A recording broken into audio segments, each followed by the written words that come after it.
5 degrés de variation de la température planétaire, ce n'est pas un truc anodin. Vous avez ici à quoi ressemblent les écosystèmes européens si on ne les supprime pas pour faire autre chose aujourd'hui. Vous avez ici à quoi ressemble l'Europe il y a 20 000 ans, pardon. Il y a 20 000 ans, c'est-à-dire au cœur de la dernière ère glaciaire. Donc il fait beaucoup plus froid, hein, c'est ce que je vous disais tout à l'heure. Alors vous voyez que ça ressemble à rien de ce qu'on connaît aujourd'hui. Il n'y a pas d'Erasmus en Suède, parce qu'il n'y a pas de Suède. Les Scandinaves sont sous 3 km de glace.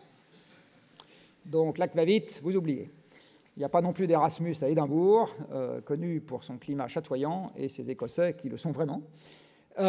Et vous voyez qu'il n'y a pas non plus de Manche, puisque l'océan a baissé de 120 mètres. Alors pourquoi l'océan a baissé? Parce que pour faire cet énorme glacier qu'il y a sur la Scandinavie et son grand cousin qu'il y a sur le Canada et le Groenland et l'Antarctique qui ont augmenté de masse, il faut bien avoir pris l'eau quelque part. L'eau, vous l'avez prise dans l'océan, et donc le niveau de l'océan a baissé. Vous voyez que les écosystèmes qu'on trouve en France ressemblent à ce qu'on a aujourd'hui au nord de la Sibérie, et la population humaine en France à cette époque ne fait même pas la population de la totalité des grandes écoles françaises, c'est dire. Eh bien, la différence de température que vous avez entre planétaire, hein, la différence de moyenne planétaire que vous avez entre le paysage de gauche et le paysage de droite, c'est juste 5 degrés de réchauffement. C'est juste ça, en 5000 ans. Alors, je ne vais pas passer les conséquences parce que l'heure tourne, mais je vais quand même vous dire deux choses. Un, l'expérience est tellement inédite qu'il est illusoire de penser qu'on peut imaginer toutes les conséquences possibles à l'avance. C'est impossible. Donc, la pensée sympathique qui consisterait à dire, comme au médecin, faites-moi l'inventaire exhaustif de tout ce que je risque avant que je commence à me remuer mes fesses, c'est une question qui n'a pas de réponse.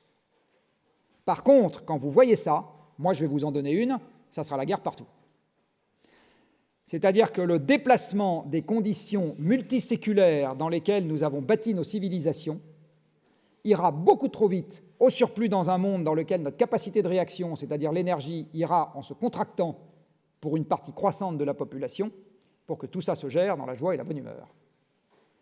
Donc, le monde qui ne s'occupe pas du changement climatique, j'insiste, j'ai 2 enfants qui ont votre âge, hein, donc je ne suis pas en train de dire ça juste pour me faire mousser, c'est un monde conflictuel, violent, dans lequel vous pouvez oublier les promesses de croissance perpétuelle, le plus pour tout le monde, la paix, et le seul problème qui est de savoir comment on fait revenir les touristes japonais à Paris. Je peux vous assurer qu'on aura d'autres chats à fouetter. Donc lutter contre le changement climatique, ce n'est pas, de mon point de vue, un truc sympathique à faire, en plus des comptes trimestriels qui sont quand même vraiment l'urgence du moment. C'est vraiment quelque chose qui, si on ne le met pas au centre, et en fait lutter contre la contraction de l'environnement au sens large, c'est-à-dire le fait qu'il faut faire tenir 8 milliards de bonshommes sur une planète qui fait toujours 13 000 km de diamètre aujourd'hui, comme elle le faisait il y a 3 siècles. Hein. Ça n'a pas changé, ça. Et avant qu'on vous envoie tous sur Mars en prenant un billet chez Elon Musk, il va se passer du temps. Hein. Ouais, je vais vous assurer que son fournisseur de cocaïne est plus fiable que ses plans pour déplacer l'humanité. Bon. Donc, oui, il est connu pour ça.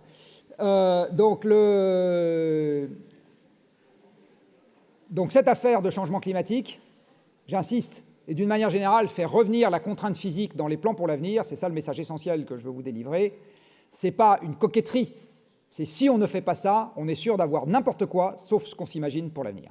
Voilà, je vais m'arrêter là parce que l'heure tourne.